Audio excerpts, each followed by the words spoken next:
everyone, and welcome to the Solo Gamers Club. Thank you for joining me for this solo playthrough of War of the Ring. In this playthrough, I'll be using the expansions Lords of Middle-earth and Warriors of Middle-earth, along with the optional Council of Rivendell rules. Before we begin, I want to clarify a few points regarding my last video in the series. There are actually two versions of the Shadowbot. One is version 3.0 and the other is version 3.0A, and that A stands for alternate. Version 3.0A is an alternate version that I designed for players that might enjoy more structure when operating the forces of the Shadow. This uses two additional tables to assist the player when selecting an action for the Shadow player. The standard version 3.0 is what I'll be using tonight, and it's similar to my previous version in that the player may select any action as long as it fulfills Sauron's gaze. In this version, once Sauron's gaze is determined, either focusing on military matters or for the search for the ring, the player may select any action die to perform an action as long as it pertains to the results derived from the tables. If it involves military matters, then the choice must also align with the selected region of the map and its associated objective. Priority should be given to the play of event cards and with actions that increase the Shadow player's dice pool, whether by bringing in minions, lesser minions, or factions. The Council of Rivendell rules have been applied, and we're going to use the alternate versions of Legolas and Strider. But in this case, they're going to begin inside the Fellowship. So we're just going to use the alternate versions of them. But they're going to begin in the Fellowship, so the Shadow player will not be given any Shadow tokens. We'll begin with Phase 1. That's where we're going to recover our action dice and draw event cards. Free People's player will begin with 4 dice and the Shadow player with 7. We draw our event cards and we get a Power Too Great, Challenge of the King, and Paths of the Dead. We draw 1 card from each deck for the Shadow player, and we keep those hidden for the time being. Next up is the Fellowship phase. The Fellowship begins in Rivendell. And we have a choice where we can select either Gandalf or Strider as the guide. We'll begin with Gandalf the Grey. Phase 3 is our hunt allocation. We'll consult Table A and roll a d20. One modifier will be active. That's a +1 for the Fellowship in Rivendell, and the progress marker less than 5. The roll's a 5. That's modified to a 6. It means that the Shadow player is going to place 1 die into the hunt box. And we place 1 die into the hunt box. Next is our action rolls. And the Free Peoples end up rolling a Will of the West, character die, muster army, and an event die. Shadow player is rolling 6 dice as 1 is in the hunt box. And they ended up rolling 2 muster, 2 event, an eye, which will be placed into the hunt box. That's the second eye, and an army die. So that is their dice roll for the first turn. And we're going to move to Phase 5, and that's the action resolution. These are the dice and cards that we have available, and I'm pretty sure we're going to play a Power Too Great. So we're going to use an event die to play that. That will allow Gandalf's guide ability to kick in. And the event reads, a Power Too Great. Play on the table. Advance the Elven nation 1 step on the political track. While this card is in play, the Shadow player cannot move an army into or attack either in normal battle or in a siege, Lorien, Rivendell, or the Grey Havens. The Shadow player can force a Power Too Great to be discarded by using any 1 action die and discarding 1 army event and a character event card from his hand. Now, that's a very powerful card for us. Now, Gandalf the Grey is our guide. It says here, after you use an event action die to play an event card, you can immediately draw an event card from the deck matching the type of that card. So that's great. Power 2 Great was a strategy card, so we'll draw another strategy card, and that's Fear Fire Foes. Move any or all companions who are not in the Fellowship. Then if a companion is in the Shire or Bree, activate the North Nation and move it directly to the At War step. That's another very valuable card. And now it's the Shadow player's turn. We'll make a roll on Table B, Sauron's Gaze Table, and find out what his priority will be for the turn. There's going to be a +1 modifier to the roll, +1 if the Fellowship is in Rivendell, and the Fellowship progress marker is less than 5, so we'll be making the roll with a +1. The roll is a 2, that's modified to a 3, and he is going to be concerned with military matters. We'll make another die roll and consult Table C and find out what location his gaze is turned upon. Rolls a 5, and that is Dol Guldur and Moria. So our attention is turned to the Dol Guldur Moria region, and we'll see if we can come up with an action for the Shadow player. Now the Free Peoples have that Power 2 Great card on the table, so it's definitely a priority for us to try to get rid of that. We'll examine the cards that we have and see if we're better off playing the cards or using them and a die to get rid of this Power 2 Great. Cards in our hand are Oleg High, Wormtongue, and Servants of Sauron. Well, I think since we have the opportunity, we might as well do it. So I think we are going to spend an action die of our choice. We'll use an event die. And then we have to discard a strategy card and a character card, and then we can discard this Power 2 Great. Otherwise, we would be unable to attack Lorien, the Grey Havens, or Rivendell. So we're going to discard Oleg High and Wormtongue, and the event die, and a Power 2 Great is now discarded. Very costly, but we've dealt with the problem. Free Peoples player is up next. We have those dice and those event cards with which we can use for this next round. Well, none of those event cards are particularly useful for us, so I think what we're going to do is we're going to get the Fellowship moving. We're going to play a character action die and advance the Fellowship. We'll play the character action die, which is going to advance the Fellowship 1 on the progress chart. And now we have to do the hunt for the ring. Shadow player has 2 eyes in the hunt box, so we'll be using 2d6 for the hunt test. And here's the roll. They're looking for any 6 for a success. And they have one. Got a 6 there, so we'll be drawing a hunt tile. So we'll draw a hunt tile out of the bag and see what we get. And that is revealed to be an eye and a reveal. Now when you get an eye, that's the number of successes that you had during the hunt roll is the number of corruption points that they have to deal with. So in this case, it's going to be 1 corruption, and the Fellowship is revealed. So we're going to deal with the corruption, I think, by using the ring. So we'll move the corruption up 1. We are now revealed, and now we have to move the Fellowship 1 space. So I think we will move the Fellowship into the Fords of Brunnen. We'll set our Fellowship token to 0 progress.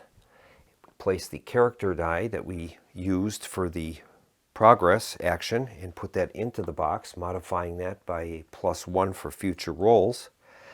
And then that eye token is removed from the game, but that can appear once the Fellowship reaches the mortar track. So we'll place this off to the side, and that may reappear in the game. And now it's the Shadow player's turn. He has 4 action dice available and 1 faction event card. We'll make a roll on his gaze table. Now we'll have one modifier for this roll. It's +1 if the fellowship is revealed. Here's the roll. Roll is a 1, that's modified to a 2, and that's going to be military matters again. We'll make a roll on the military table and find out where his focus lies. Roll is an 18, and that's going to be Mordor.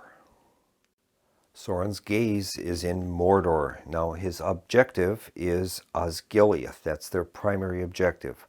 So I think the best thing we can do, we have two choices. We have no event cards to play. We have 2 muster die and 1 army die. And I think the best thing that we could probably do is play the army die. That will allow us to move 2 separate armies. And I think the best thing we can do there is we'll move the force from Barad-dûr into Gorgoroth and combine that with the force from Nurn and move those forces in. That'll give us a 10 strength army on the plains of Gorgoroth. Free Peoples players up next. We have a Will of the West die and a Muster Army die. I think we're going to spend the Will of the West die as a character die, and we'll hide the fellowship. We can't leave them exposed like that. So we'll play the character die and hide the fellowship. That will move them to their hidden side.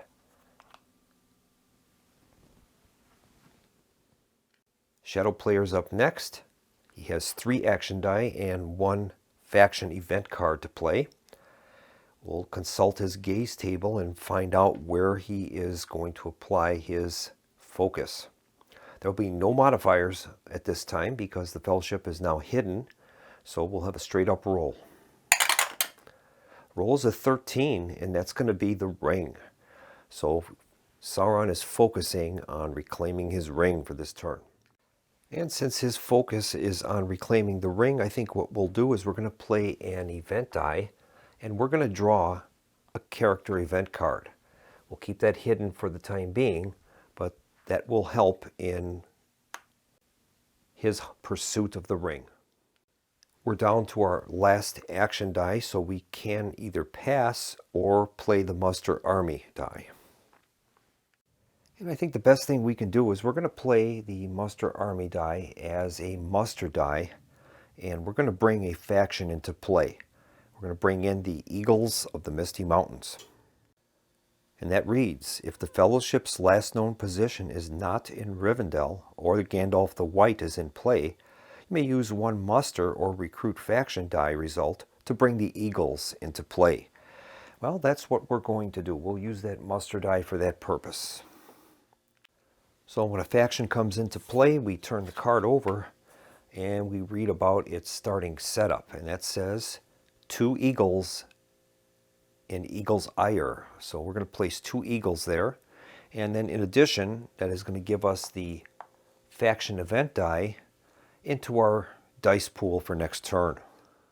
So we'll take 2 eagles out of the supply and place them in Eagle's Eyrie. And now we've got some factions on the board. That's great. And now it is the Shadow player's turn. We'll make a roll on the gaze table. Roll is a 6, and that's military matters. Let's find out what the region is that Sauron's gaze is located. Result is a 13, and that's Umbar and Harad. So Sauron's focus is in the Umbar and Harad region. We only have 2 muster dice available, so I think the best thing we can do is use one of those muster die and do a diplomatic action for the Southrons and Easterlings. So we're going to use that muster die as a diplomatic action, and we're going to move the Southrons and Easterlings 1 box closer to at war. And now it's the Shadow player's turn again, as the Free Peoples have no action dice remaining. We're down to our last die, and when that occurs, we don't roll on Sauron's gaze table. Instead, we can use that die to any effect that we choose anywhere on the map. And I think what we're going to do, it's a muster die, so I think what we'll do is we're going to play that, and we're going to muster the Broods of Shelob. So we're going to play that muster die, and the Broods of Shelob says, if the Fellowship's last known position is not in Rivendell, you may use 1 muster or recruit faction die result to bring the spiders into play. All right. That is going to award the shadow player a faction die for next turn into their dice pool. And now we'll turn over the Broods of Shelob card and find out what the setup involves. That says the starting setup, 1 in Dol Guldur and 1 in Minas Morgul. So we're going to place 1 spider in Minas Morgul and another in Dol Guldur. And that's going to complete our first turn. Phase 6 would be our victory point step. Neither team has any victory points, so we'll move on to a new round.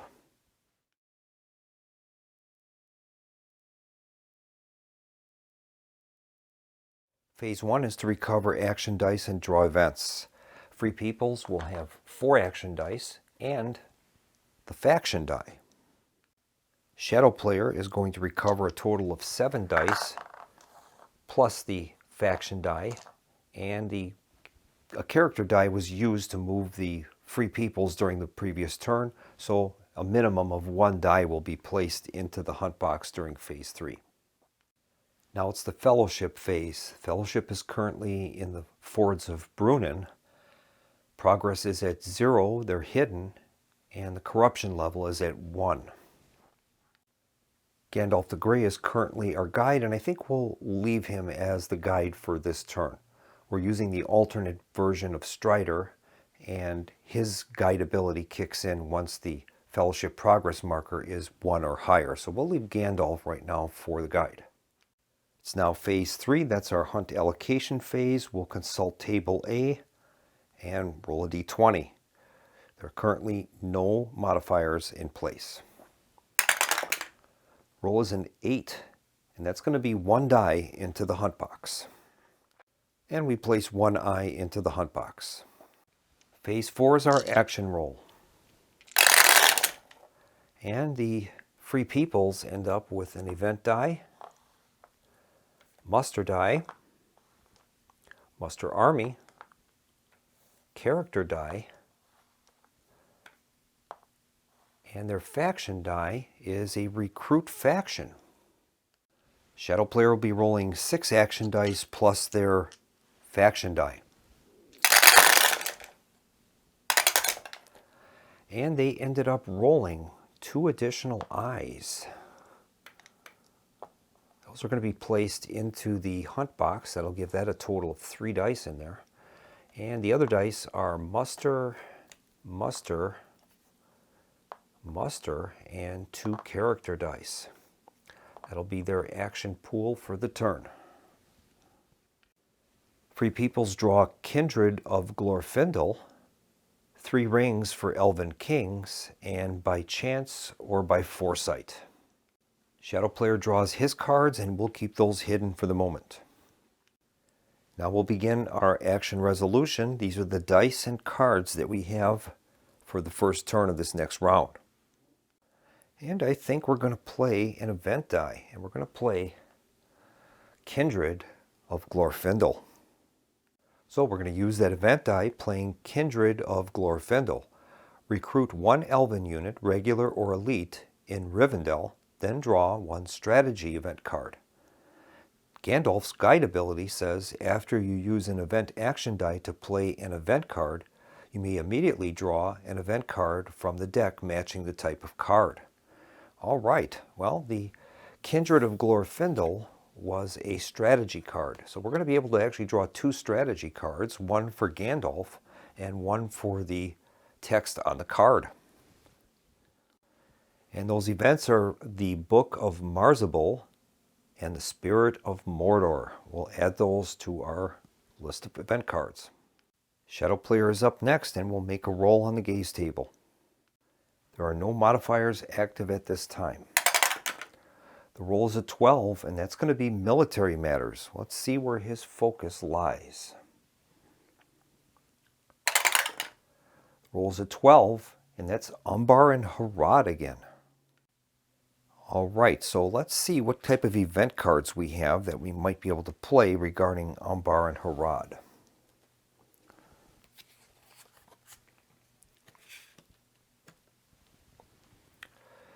We have threats and promises, the ring wraiths are abroad, and candles of corpses. And I think we're going to play the ring wraiths are abroad. So we're going to use a character die to play that. And that says move any and all Nazgul. Then you may move either 2 armies, each containing a Nazgul, or attack with 1 army containing a Nazgul. All right. So we'll begin by moving some Nazgul. And I think we'll move the one from Gorgoroth to Far Harad, and the Nazgul from Morgul, Minas Morgul, to Near Harad. In addition, I'm going to move the Nazgul from Moranin, and we'll place that in the Fellowship's location. That'll give us a reroll during a hunt roll. The second part of that card said that we can either move 2 armies containing Nazgul or attack with 1 army containing a Nazgul. We're going to move 2 armies. And I think to fulfill our focus of being Umbar and Harad, we'll move this force with the Nazgul into West Harandur, and we'll move the force from Far Harad into Near Harad. And now the Free Peoples play are up. These are the dice we have and the event cards that we can play. Now the Shadow player has 3 eyes into the hunt box, and there is a Nazgul in the same location with the Fellowship. And I think we're going to risk it. We're going to play a character die, and we're going to advance the Fellowship. So we'll use our character die to advance the Fellowship. That'll move them up to 1 on the progress chart. But now the hunt will occur. He has 3 dice in the box, and there is a Nazgul in that location, so that's going to offer them 1 reroll. And here's the hunt roll. And they have 1 6. They have a 6. And they do get a reroll, though, because if they get an eye, that could affect that. So we'll reroll it. And they have a total of 1 success, so they'll be drawing a hunt tile. And the tile is revealed to be 2 corruption. Well, I think we're going to use Gandalf as the casualty. We'll take the guide as the casualty. So Gandalf the Grey has given himself up for the Fellowship. Gandalf is no longer the guide, and the new guide now becomes Strider.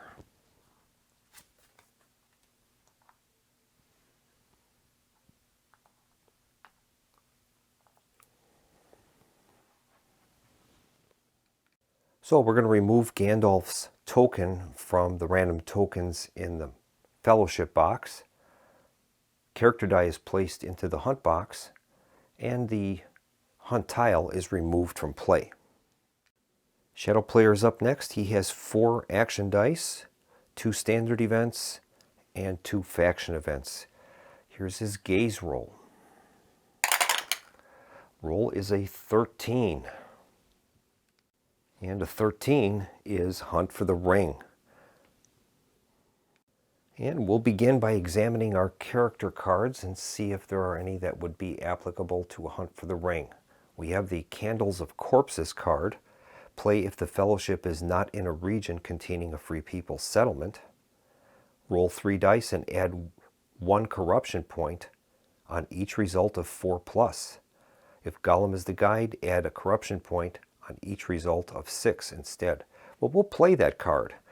That's good. We'll use a character action die, and then we're going to be able to roll 3 dice and add a corruption for each 4 or greater.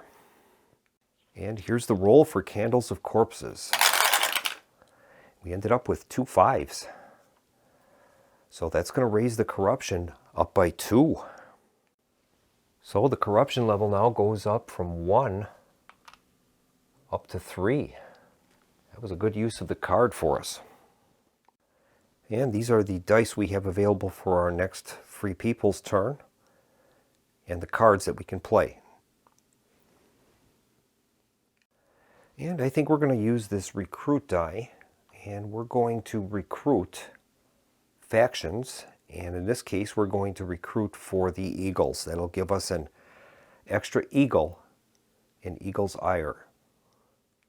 So we'll place a third eagle there,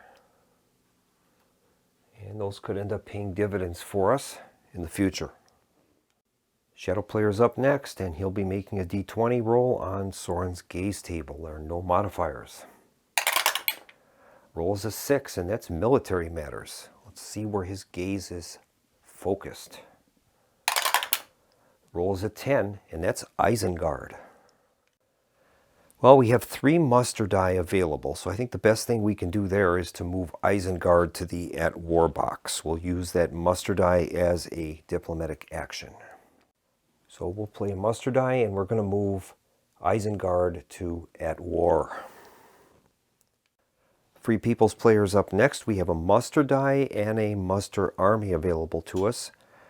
None of the event cards are really very applicable to us at this point. Many of them involve moving companions, which we have not separated from the fellowship yet. I think the best thing we can do is we're going to use that one of the muster die, and we're going to play that as a diplomatic action on the elves. We'll play the muster die and move the elves one step closer towards at war. Shadow Player's up next. He has 2 muster die available to him, and we'll have a roll on his gaze table. The roll is a 12, and that's going to be military matters. And now we'll make a roll and find out where his focus is placed. The roll is a 4, and that is going to be Dol Guldur and Moria. Well, since we are at war, I think Sauron is going to use a muster die to recruit. And we're going to recruit 1 Nazgul in Moria and 1 regular in Dol Guldur. Free People's Players up next. We have a muster army die and those event cards.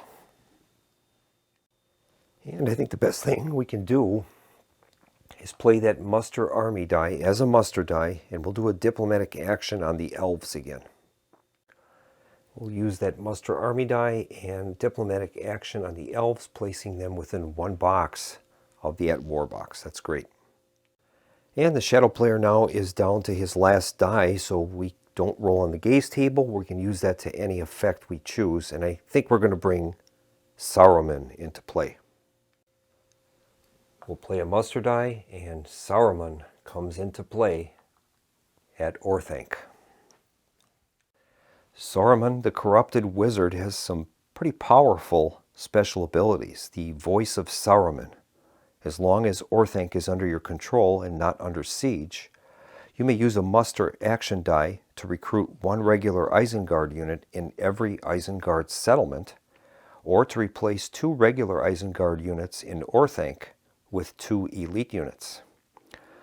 His other ability is Servants of the White Hand. Each Isengard elite unit is considered to be a leader as well as an army unit for all movement and combat purposes. In addition, Saruman will award the Shadow Player with an additional action die that they can use during next turn. So we'll add an extra action die to Shadow Player's pool, and that's going to complete this round. We have no victory points scored, and all of the action dice are used. We'll move on to a new round.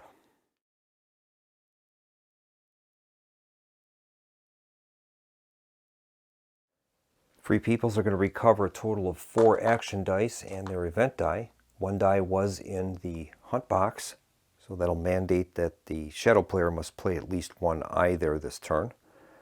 Shadow Player is going to recover now a total of 8 action dice and their faction die. Free People's Player draws their event cards. Now they're going to be over. They have currently a total of 5 standard events and 2 faction events. So we're only going to be able to keep a total of 6. So one of these 2 cards or one of our other existing cards would have to be discarded. Cards we drew are Paths of the Woses, Axe and Bow, and By Chance or by Foresight. Faction card we can keep. We can have a total of 4 of those. But right now we have 7 event cards, so we'll have to get rid of one. And I think what we're going to do is we're going to discard Challenge of the King. Strider or Aragorn would have to be in a Free People's Army in Gondor or Rohan, and we're still quite a ways from there, so that card will be clogging up our hand. So I think we'll discard that, and we'll keep these other 2 cards. That'll put us at a maximum hand limit right now. Shadow player draws his cards. He will now, with the addition of those cards, have a total of 3 standard events and 3 faction events. And now it's the Fellowship phase. We're currently at the Fords of Brunnen. Fellowship progress, we're hidden, and it's at 1, and we've got 3 corruption. Our guide is Strider, and his ability as a guide is if the Fellowship is on step 1 or higher on the Fellowship track, the first action die used to move the Fellowship in a turn is not added to the hunt box. Place the die in the Fellowship box instead. This die is recovered normally next turn. So that's good. We'll probably try to take advantage of that. Now it's our hunt allocation phase, and we'll make a d20 roll on table A. Roll is an 8, and that's going to be 1 die. So he's going to place 1 eye into the hunt box. And now it's our faction roll phase. Free Peoples will be rolling 4 dice and 1 faction die. And they end up with 2 events, a Will of the West, a Muster Army, and a player draw faction event die. Now the Shadow player will roll his dice. He'll be rolling a total of 7 dice with 1 faction die, with the addition of Saruman adding an extra die. Here is the roll. And he rolls a muster, 4 muster die, a muster army, character die, an army die, and a recruit faction die. Free People's player is up first, and I think we're going to do an event die. We're going to play an event die and play Axe and Bow. Axe and Bow play on the table if Gimli or Legolas are in the Fellowship. After the Shadow player draws a hunt tile, you may discard Axe and Bow to reduce the hunt damage by 1 to a minimum of 0. Any remaining hunt damage must be confronted normally. You must immediately discard this card from the table if both Gimli and Legolas leave the Fellowship. All right. And now it's the Shadow player's turn. Those are the dice and cards that he has available to himself. He's going to roll on the gaze table. There are no modifiers. The roll is a 14, and he's going to be focusing on the ring. We'll begin by examining our character action cards and see what we've got. That is Lure of the Ring. Play if the Fellowship is revealed. Well, they're hidden right now, so we can't do that. We'll have to come up with another action to fulfill his gaze of the ring. And I think the best thing we can do is we're going to play a muster die. And we're going to bring into play the Chief of the Ringwraiths. And the Witch King, Chief of the Ringwraiths, reads, if the Fellowship is not in an unconquered Free People's stronghold, you may use a muster die result to play the Chief of the Ringwraiths in the region containing the Fellowship, or to replace the Black Captain in his current region. Oh, we're going to do that. We'll play the muster die, and the Chief of the Ring Wraiths is going to be added now to Fords of Brunnen, searching for the Fellowship. In addition, he is going to award the Shadow player an extra action die. So we're going to add an action die to the pool that can be used next turn. Free People's player is up next. And I think since we have Strider now as the guide, we're going to have him move the Fellowship. Strider will allow us, as long as the Fellowship is on step 1 or higher, first action die used to move the Fellowship in a turn is not added to the hunt box. So we'll use that. We're going to play a Will of the West die as a character die. We do have axe and bow on the table, which would help to absorb some of the corruption if we do have a problem. Strider's guide ability instructs us to place the character die into the Fellowship box instead of the hunt box, and we're able to move the Fellowship progress marker 1 spot. That'll advance our progress from 1 to 2, but now we're going to have to undergo the hunt. Shadow player has 1 eye in the hunt box, and he's going to get 1 reroll because there is at least 1 Nazgul in the space with the Fellowship. So here is the roll. Rolls a 5, and he's going to exercise his 1 reroll. Incidentally, it's not 1 extra reroll for each Nazgul. It's 1 reroll if there is a Nazgul in there, and 1 reroll if there was an army unit in there. Here's the reroll. Rolls a 1, so we've escaped. That's good. And now it's the Shadow player's turn.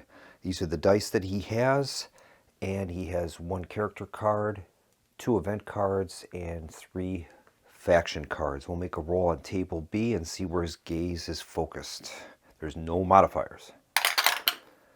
Rolls a 12, and that's military matters. So we'll take a look at table C and see where his focus lies. Rolls a 1, and that is Angmar or Ruin. Well, our first step would be to take a look at our event cards and see if any of those would apply to either the Angmar region or Ruin. Lure of the Ring, play if the Fellowship is revealed. That one won't work. The King is revealed, play if Aragorn is in play. No. Threats and Promises, play on the table. When Threats and Promises is in play, the Free People's player cannot advance a passive nation on the political track using a muster action die. You must discard this card from the table as soon as the Free People's nation advances on the political track, either due to an attack or due to a companion's special ability. Well, that one is playable. It's not precisely geared towards either Ruin or Angmar, but you could make an argument to play that. And the other cards are these event cards. We have Armed by Saruman, play on the table if Isengard is at war. Well, that would apply more to Isengard. His Will and His Malice, choose 1 faction event card in your discard pile and add it to your hand. Or Servants of Sauron. Draw 3 cards from the faction event deck, add 1 card to your hand, then reshuffle the remaining 2 cards into the deck, together with the faction cards in your discard pile. So those are the options we'd have for card play. And since the focus region was either Angmar or Ruin, I think what we'll do is we're going to use a muster die, and we're going to bring the Southrons and Easterlings to at war. So we'll play that muster die as a diplomatic action and move the Southrons to at war. Now all of our nations are in the at war box. And now the Free People's player is up next. I think what we'll do is we're going to use this faction die, and that's going to allow us to either play or draw a faction event. And I think we're going to play the faction event by chance or by foresight. And that card reads, draw 3 cards from the faction event deck, add 1 card to your hand, and then place both of the other 2 cards on either the top or bottom of the deck in the order you prefer.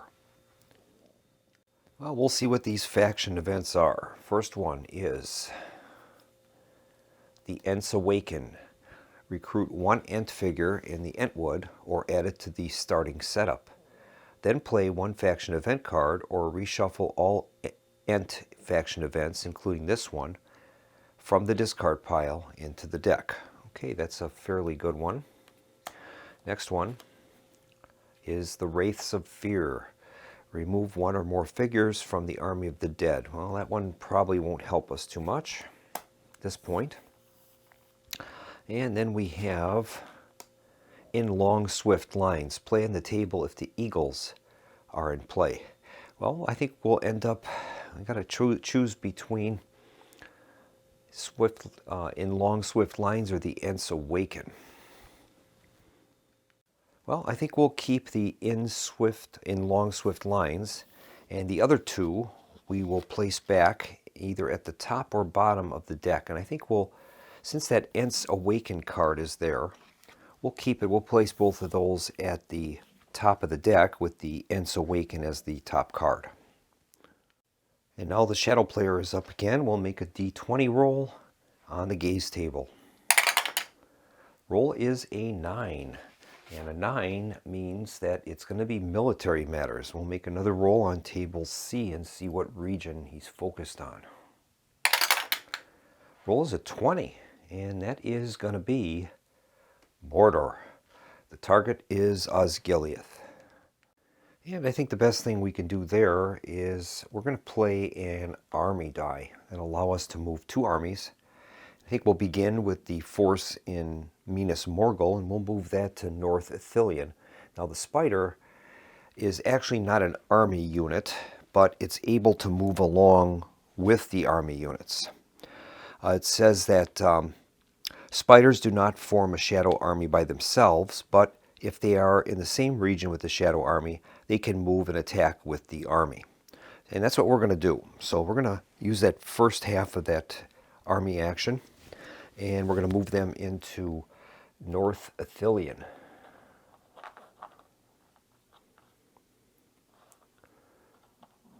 And the second part, I think we're going to move that entire force on the plains of Gorgoroth into Minas Morgul. So we will move that whole force there, and I think I'll end up replacing that with an army marker. And so we've placed the first army in Minas Morgul, and those forces are placed on the top half of that first army box.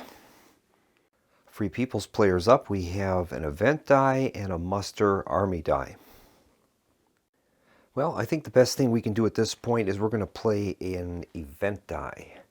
And we're going to play the card, faction card, In Long Swift Lines.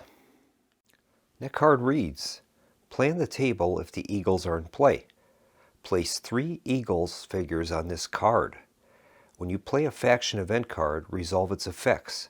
Then you may either recruit one of these figures in the Eagles' Eyrie or move all Eagles. You must immediately discard this card from the table as soon as there are no more figures on it. So we'll place 3 Eagle figures on the card, and that will remain on the table. And now we've got placed 3 Eagles figures on the card, and now we'll move back to the Shadow player. And we'll roll to see where his gaze lies. There are no modifiers. Rolls of 5, and that's going to be military matters again. And we'll make another roll on table C and see what region he's focusing on. Rolls of 12, and that's Umbar and Harad. And I think what we're going to do is we're going to play that recruit faction die, and we're going to bring the Corsairs of Umbar into play. It reads, if the Southrons and Easterlings are at war, you may use 1 muster or recruit faction die result to bring the Corsairs into play. Well, we're going to use the recruit die. Now let's see what we do for the Corsairs. And we begin with 3 Corsairs in the fortress of Umbar. So we'll place 3 Corsairs in Umbar. It's going to give us some amphibious ability. We're able to use those Corsairs to either transport forces up to 4 regions or to attack with that force up to 2 regions away. And now it's the Free People's player's turn. We have 1 die remaining. It's a muster army. And I think we're going to pass and try to figure out what the shadow player is going to be up to. And once again, here's his roll in the gaze table. Rolls a 1, and that's military matters. And we're going to make a second roll and find out what region it applies to. Roll is an 8, and that is going to be Isengard.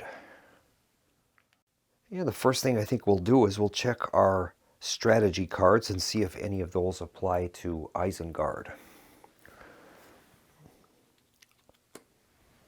We have threats and promises, and the king is revealed. One of them would be with Aragorn in play, and the other one we can play on the table. All right. And I think Saruman is going to use his Voice of Saruman. We're going to play a muster die, and that's going to allow him to recruit 1 regular in all Isengard settlements. So that will allow us to place a regular in North Dunland, South Dunland, and in Isengard, or Orthanc, I should say, itself. Now we'll move back to the Free People's player. He still has that muster army die, and the shadow player has 3 dice remaining. Well, it's difficult to say what is the best play for the Free Peoples. We could use that muster die to bring the elves to at war, and that would allow us to recruit. It could also be used as a diplomatic action to move Gondor or Rohan or the dwarves or the people of the north down a slot. None of the cards are really that good for us. A lot of those require us to have companions on the map. I guess we could, we don't have a character dice. We cannot split any members of the fellowship. I think the best thing we can do is I'm going to play that muster die as a diplomatic action. I think I have a better plan. I'm going to use that muster die, and we're going to bring in Lady Galadriel.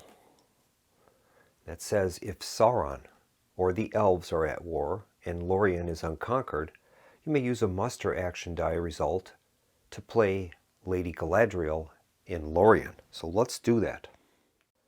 So we'll place Lady Galadriel in Lorien, and her special ability allows us to recruit in Lorien even if it's under siege. So that's going to be able to keep that location going for a lot longer if they decide to besiege it, which I'm sure they will. And that is the last of the Free People's action dice, so the shadow player will be making 3 plays in a row. We'll begin with his roll on the gaze table. Roll is an 18, and that's going to be a hunt for the ring. Let's begin by examining our character card, character event. Lure of the Ring. Play if the fellowship is revealed. Well, unfortunately, they're not. So, we have a muster die, muster army, and a character die available. Well, this is a difficult choice considering the circumstances. We're supposed to do a hunt for the ring. I don't have any character cards that will work, and I can't draw any character cards, so the only thing we can do is try to move forces into the fellowship's location to try to derive additional rerolls in the future. Well, I think the best thing we can do is to recruit, and we'll play a muster die, and we're going to use that to recruit 2 Nazgul. That will give us more flexibility in the future. And I think we'll place them, 1 in Moria and another one in Dal Guldur. And then we'll try to move those into spaces in the future that the Fellowship is likely to enter. Now they have the Fellowship progress is at 2, so they could be technically into Moria, or they could be up as far as Goblin's Gate. So we'll try to target those areas, I guess. Okay, we've got 2 action dice remaining. Here's our gaze roll. Roll is a 10, and that's going to be military matters, and we'll see where the focus lies. Roll is a 3, and that is going to be Dal Guldur and Moria.